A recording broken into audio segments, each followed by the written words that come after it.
El domingo que acaba de pasar, el Papa Francisco canonizó a 6 nuevos santos para la Iglesia Católica, de los cuales 3 son de habla hispana.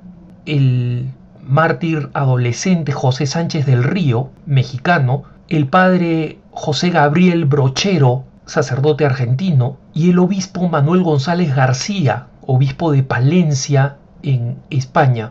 De estos 7, 3 son de habla hispana y me gustaría referirme un poco a cada uno de ellos y dedicar un punto de vista especial para cada uno de ellos, porque son un ejemplo muy valioso para nuestra comunidad hispanohablante y cada uno de ellos trae una particularidad y una riqueza que es importante tener en cuenta, y me gustaría que los católicos las conociéramos si es que no las conocemos. Y quisiera comenzar hoy hablando de José Sánchez del Río, este adolescente mártir, uno de los pocos santos niños adolescentes canonizados por la Iglesia. Recordemos que este José Sánchez del Río es un mártir de la época de la Guerra Cristera en México, esa guerra desatada por las decisiones del presidente Plutarco Elías Calles en la década de los 20, que promulga restricciones a la Iglesia con persecuciones a quienes se atrevían a desobedecer y a profesar su fe.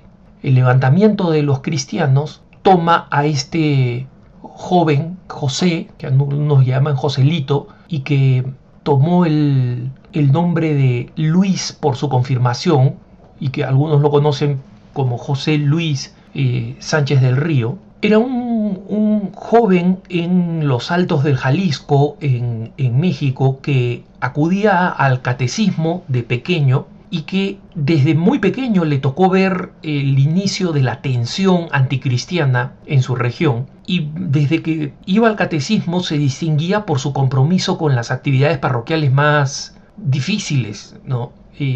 Se acercaba a los sacramentos cuando podía, porque el culto público, cuando él ya había recibido la primera comunión, estaba prohibido, y en consecuencia asistir a las misas que se daban clandestinamente significaba poner en peligro su vida, pero él acudía de niño a estas celebraciones eucarísticas y todos los días rezaba el rosario en familia. El promotor de su causa de canonización dice que desde que era muy joven, José era consciente de lo que estaba pasando en México y lo que estaba sucediendo con esa persecución. Y cuando su familia se trasladó de esta zona alta de Jalisco a Guadalajara, a la ciudad capital del estado de Jalisco, José fue a la tumba de un abogado laico beato, que es mi héroe personal de la Guerra Cristera, Anacleto González Flores, que había sido martirizado el 1 de abril de 1927. Ahí en la tumba de este Anacleto, que entonces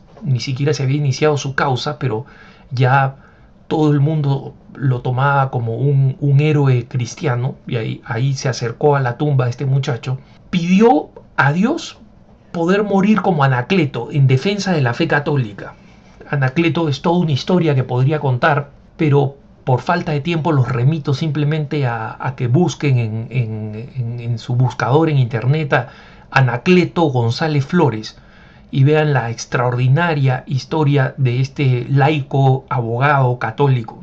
Lo primero que hace José Sánchez del Río después de hacerle este ofrecimiento a Dios de morir por la fe, morir mártir, el joven decide unirse a los cristeros, y su resolución se hizo tan fuerte que simplemente, a pesar de su corta edad, estaba por cumplir 14 años, sus padres no querían, razonablemente. Un muchacho de 14 años ir a la guerra cristera era peligroso, tremendamente peligroso. Lo era para cualquiera, imagínense para un muchacho de 14 años, pero los padres finalmente consienten, de alguna manera intuyendo que esa es la vocación de su hijo, y su hijo va y se suma a la guerra cristera, y son los cristeros que originalmente no lo quieren aceptar, y finalmente le dan un trabajo de servicio a los cristeros fuera del frente de batalla, digamos.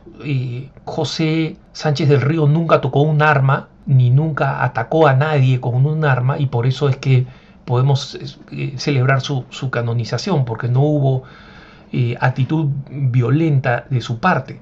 Finalmente, cuando lo aceptan entre los cristeros, José Sánchez del Río dice: nunca ha sido tan fácil como ahora ir al paraíso. Miren, este muchacho ya la conciencia que tenía del martirio, ¿no? El 6 de febrero de 1928, durante un enfrentamiento entre tropas del gobierno de Calles y los cristeros, el caballo del jefe cristero Luis Guízar Morfín cae muerto, y cuando está a punto de ser atrapado, Joselito se baja de su caballo y en un acto heroico se lo ofrece a Luis Guízar y le dice: mi general, tome usted mi caballo y sálvese, usted es más necesario y hace más falta a la causa que yo. Guízar Morfín puede escapar y liderar el resto de la guerra cristera, y Joselito es capturado con su amigo Lázaro. Lo capturan en la mañana siguiente, el 7 de febrero de 1928, y ahí lo encierran en la iglesia de Santiago Apóstol en Sahuayo, en el pueblo de Sahuayo, de donde él era original.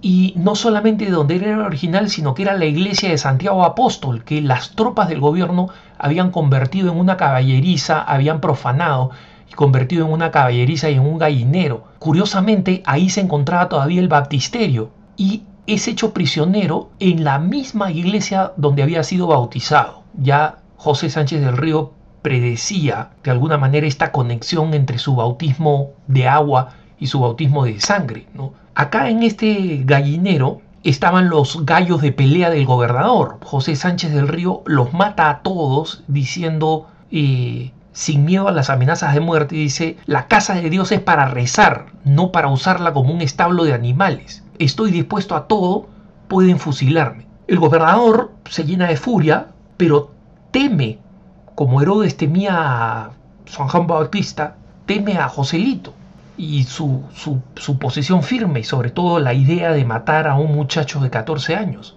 Pero su padrino de primera comunión, que en México se estilaba y todavía se estila tener un padrino de primera comunión, aunque digamos no es pedido por la iglesia como es el bautismo o la confirmación, Rafael Picasso Sánchez, que era, o sea, pariente y amigo de la familia, influenciado por su simpatía por el presidente Calles y por su odio a la iglesia, ordena asesinarlo. De hecho, Rafael Picasso Sánchez es considerado el autor intelectual del martirio de José Sánchez del Río. ¿Por qué? Porque le hace varias ofertas. Le dice: mira, ahijado, te propongo que si reniegas de tu fe te dejo entrar a la escuela militar, o te mando a Estados Unidos. Le hace múltiples ofertas, pero todas las rechaza José. Entonces Picasso pide 5,000 pesos de oro para su rescate a su familia. Su padre reúne el dinero, pero José le pide que no pague, porque le dice: nuestra fe no está en venta, papá. Esto llena de furia a Rafael Picasso y lo ponen en una mesa. Los soldados le arrancan la piel de la planta de los pies con un cuchillo, le hacen caminar por el pueblo, por la plaza, de noche, hasta el cementerio, mientras lo iban golpeando. Querían obligarlo a que apostatara de la fe con las torturas, pero el labio de José solamente se abría para gritar: viva Cristo Rey y Santa María de Guadalupe. En el cementerio, donde llegan, el jefe de los soldados ordena que lo apuñalen para que la gente del pueblo no escuche múltiples disparos. Y a cada puñalada, soldados testigos cuentan que José gritaba: viva Cristo Rey, viva Santa María de Guadalupe. Finalmente, el jefe del pelotón de soldados, lleno de furia, le dispara 2 veces en la cabeza y lo mata a las 11:30 de la noche del 10 de febrero de 1928. Y así muere este adolescente católico mártir. Su vida es un verdadero ejemplo para la juventud y la adolescencia, para la niñez, y muestran cómo nunca se es suficientemente joven o demasiado joven, ni lo uno ni lo otro, para dar la fe por el Señor. Nunca es demasiado temprano o demasiado tarde. Y por eso es que este ejemplo de José Sánchez del Río es un excelente baluarte de ánimo para los jóvenes y por eso un ejemplo a admirar y a seguir mientras decimos José Sánchez del Río ruega por nosotros. Que tengas un buen día.